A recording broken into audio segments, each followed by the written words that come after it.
ആളുകൾ പോലീസുകാർ വന്നിട്ട് ആൾക്കാരെ തല്ലി ചതച്ചിട്ട് പറയണത് രക്ഷാപ്രവർത്തനമായിരുന്നു. What nonsense. ഞാൻ ഒറ്റപ്പാലത്ത് നിൽക്കുന്ന സമയത്ത്, ഞാൻ അവിടെ പോയ സമയത്ത് 25,000 വോട്ടാണ് BJPക്കുള്ളത്. എനിക്ക് കിട്ടിയത് 43,000 വോട്ടാണ്. മുഖ്യമന്ത്രിയുടെ വീട് പിന്നെ എന്തായിരുന്നു അവിടെ കണ്ടത്? 56 or 60 AC-കളായിരുന്നു അതിനകത്തുണ്ടായിരുന്നത്. ഈ പാർട്ടിയുടെ നേതാവിൻ്റെ ഫേസ് ഉണ്ടോ? ഇപ്പോൾ SFI അടക്കം സപ്പോർട്ട് കൊടുത്തു. SFIക്കാർക്ക് ഇതിൽ എന്താണെന്നുള്ളത്? എന്തിനും ഒരു ആൻറ്റി നാഷണൽ എന്ന് വന്നു കഴിഞ്ഞാൽ സപ്പോർട്ട് കൊടുക്കാൻ കുറേ ആൾക്കാർ. ഈ പാർട്ടികളെന്ന് പറയുന്നത് ശരിക്കും ഡേഞ്ചറായിട്ടുള്ള ആരാണ് ഇതിൻ്റെ ഫണ്ടിങ്? ഇതേപോലെ നാളെ മോദി ഇല്ലാത്തൊരു BJP വന്നിട്ട് ആ നേതാവ് തെറ്റ് ചെയ്ത് കഴിഞ്ഞാൽ മേജർ രവി അത് തെറ്റാണെന്നുള്ളത് പറയും. 10 വയസ്സായിട്ടുള്ള ഒരു കുട്ടിയെ റേപ്പ് ചെയ്യപ്പെട്ട് കൊല ചെയ്യപ്പെട്ടുള്ള പ്രസ് മീറ്റ് നടത്തുന്ന സമയത്താണ് അങ്ങനെ നഖവും വിളിച്ചുകൊണ്ട് ഒരു IPS ഇരുന്നുകൊണ്ട് ഇളിക്കുന്നത്. ശരിക്കല്ല പറയുന്നത്.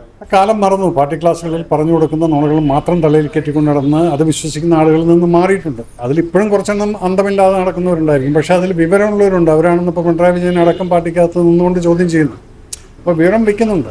അപ്പോൾ എന്താണ്, ഇത് ഒരു അന്ധമായിട്ടുള്ളൊരു പാർട്ടി ബിലീവല്ല. ഇനിയിപ്പോൾ ജനങ്ങൾക്ക് ഏതാണ് നല്ലത്, അത് ആര് കൊണ്ടുവരാൻ സാധിക്കും എന്ന് നോക്കിക്കഴിഞ്ഞാൽ പിഷാരടിനെ അവർ കണ്ട സമയത്ത് അവർ ചില ക്വാളിറ്റീസ് അതിൽ കണ്ടു കാണും. ഏതൊരു നേതാവിനും കാണുന്നൊരു ക്വാളിറ്റീസ്.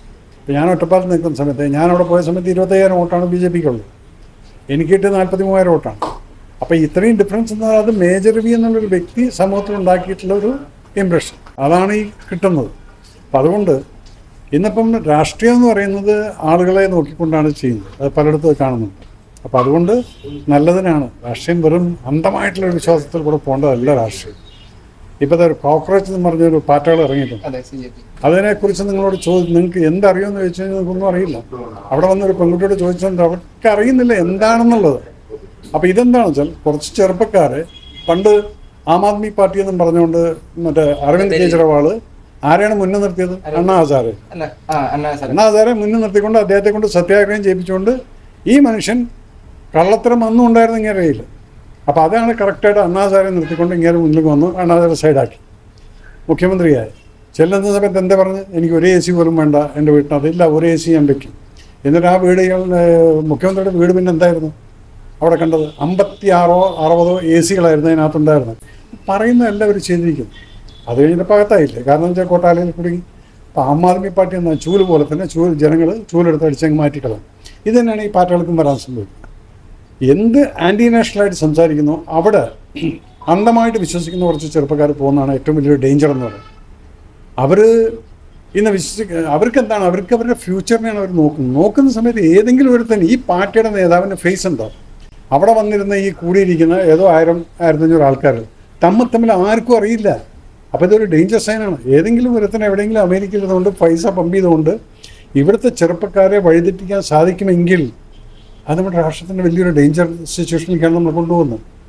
തോ ഇൻകോ തോ ബസ് അത്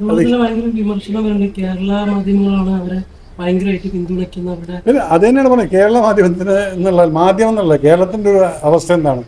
ഇപ്പോൾ SFI അടക്കം സപ്പോർട്ട് കൊടുത്തു. SFIക്കാർക്ക് ഇതിൽ എന്താണെന്നുള്ളത്? എന്തിനും ഒരു ആൻറ്റി നാഷണൽ എന്ന് വന്നു കഴിഞ്ഞാൽ സപ്പോർട്ട് കൊടുക്കാൻ കുറേ ആൾക്കാർ. അതിൽ നിന്ന് എന്താണ് ഇവർ നേടുന്നതെന്ന് ചോദിച്ചു കഴിഞ്ഞാൽ ഒന്നുമില്ല. പെട്രോളിന് വില കൂട്ടിയെന്നാണ് പറയുമ്പോഴത്തേക്കും അതിൻ്റെ മുകളിലങ്ങ് കിടന്ന് അട്ടഹസിക്കും. ഇതിൻ്റെ റൂട്ട് കോസ് എന്താണ്, കാരണം എന്താണ്? അത് ആരെങ്കിലും ചിന്തിക്കുന്നത്? ഒരു യുദ്ധം നടക്കുന്ന ലോകത്തിൽ എന്നിട്ടും ഇവിടെ നമ്മൾ അതിനെ അനലൈസ് ചെയ്ത് കഴിഞ്ഞാൽ നമ്മുടെ രാജ്യത്തിനകത്ത് ബാലൻസ് ചെയ്തിട്ടാണ് പോകുന്നത്. ഇല്ല, അത് മേജർ രവി പറഞ്ഞ ആൾ BJPക്കാരാണ്. അല്ല, സത്യാവസ്ഥയാണ് ഈ പറയുന്നത്. ഈ പാർട്ടികളെന്ന് പറയുന്നത് ശരിക്കും ഡേഞ്ചറായിട്ടുള്ള ആരാണ് ഇതിൻ്റെ ഫണ്ടിങ്? സൊറോസ് എന്ന് പറയുന്ന ഒരുത്തൻ അമേരിക്കയിൽ ഇരുന്നുകൊണ്ട് ഫണ്ട് ചെയ്ത് കൊടുത്തുകൊണ്ടിരിക്കുകയാണ്. ഈ സൊറോസ് തന്നെ ഇല്ലായിരുന്നു ഇവിടുന്ന് ആൻറ്റി മോദി ഫാക്ഷന് വേണ്ടിയിട്ട് ഫണ്ട് കൊടുത്തിരുന്നു. എന്നിട്ട് അത് വിജയിച്ചില്ല എന്ന് പറഞ്ഞ് ഇന്ത്യ മുന്നണി, ആ മുന്നണി, ഈ മുന്നണി എന്നൊക്കെ പറഞ്ഞ് തുടങ്ങി. അത് വിജയിച്ചില്ലെന്ന് കണ്ടപ്പം അവൻ ഈ പാർട്ടികളെ ഇറക്കിയിരിക്കും. ഈ പാർട്ടികൾക്കും സപ്പോർട്ട് ആരായിരിക്കും? എഗെയിൻ ഇതുപോലുള്ള മോദിയെ താഴത്തേക്ക് ഇറക്കാൻ വേണ്ടി നടക്കുന്ന കുറേ ആൾക്കാർ. ഇപ്പം മോദിക്ക് സപ്പോർട്ടെന്ന് പറഞ്ഞു കഴിഞ്ഞാൽ മോദി ചെയ്യുന്ന നല്ല കാര്യമാണെങ്കിൽ നല്ല കാര്യമാണ്.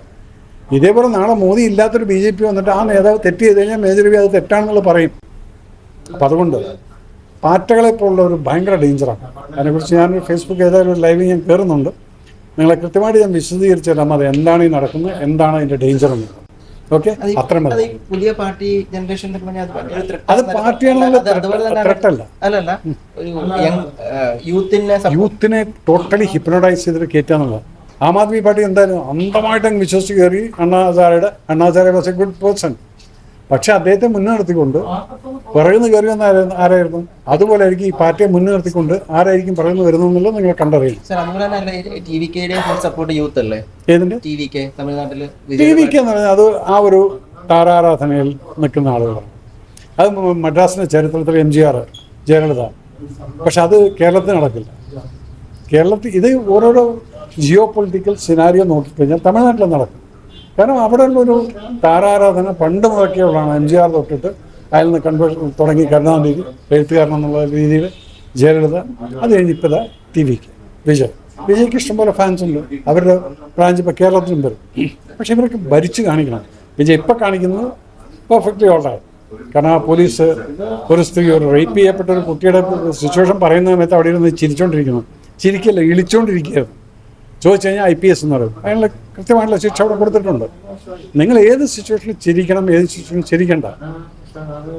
10 വയസ്സായിട്ടുള്ള ഒരു കുട്ടിയെ റേപ്പ് ചെയ്യപ്പെട്ട് കൊല ചെയ്യപ്പെട്ടുള്ള പ്രസ് മീറ്റ് നടത്തുന്ന സമയത്താണ് അങ്ങനെ നഖവും വിളിച്ചുകൊണ്ട് ഒരു IPS കാരി ഇരുന്നുകൊണ്ട് ഇളിക്കുന്നത്. ചിരിക്കല്ല പറയുന്നത്. അതിനുള്ള കൃത്യമായിട്ടുള്ള ശിക്ഷ മുഖ്യമന്ത്രി അപ്പം തന്നെ കൊടുത്തിട്ടുണ്ട്.